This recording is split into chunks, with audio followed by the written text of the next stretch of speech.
President, May's summit in Samara exposed the cracks in our strategic partnership with Russia on energy, on Kosovo, on human rights.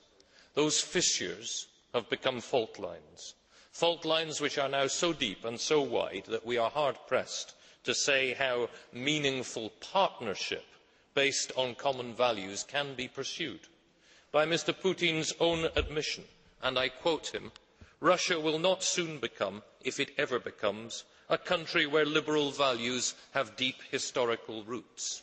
How long can we go on ignoring the growing evidence? Not that Russians refuse the cultural trappings of the West, because Putin has spoken time and again of his country's place at the cultural heart of Europe. No, this vehemence, this denial is directed primarily against what President Barroso calls Europe's sacred values. Values like freedom and democracy and the rule of law, which are conspicuously absent in Russia today. Mr. Salafranca was right. From Council and Commission, we've heard too much realpolitik and not enough moralpolitik. Our relationship with Russia is strategic, certainly, but it cannot be described as a partnership.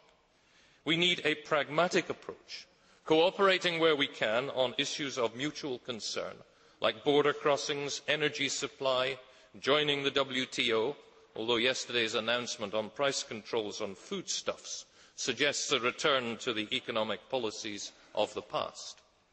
Some progress can be made with Russia, but without the fanfare followed by frustration, which marks too many EU-Russia summits.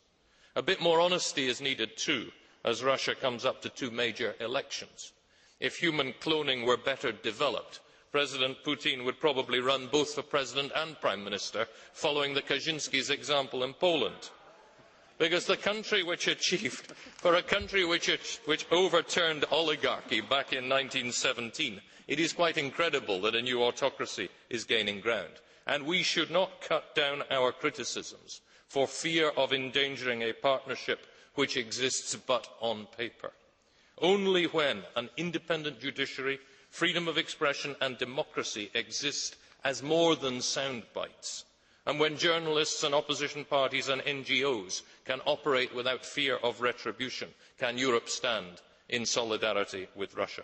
It's for that reason that my group sought a resolution to close this debate, and the over 300 MEPs backed our calls. We must be prepared to put on paper what we say in public and refute those who say this House is nothing but a glorified talking shop.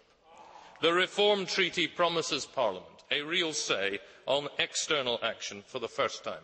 So let us raise our game to meet the challenge and deliver at the summit a message that President Putin cannot ignore.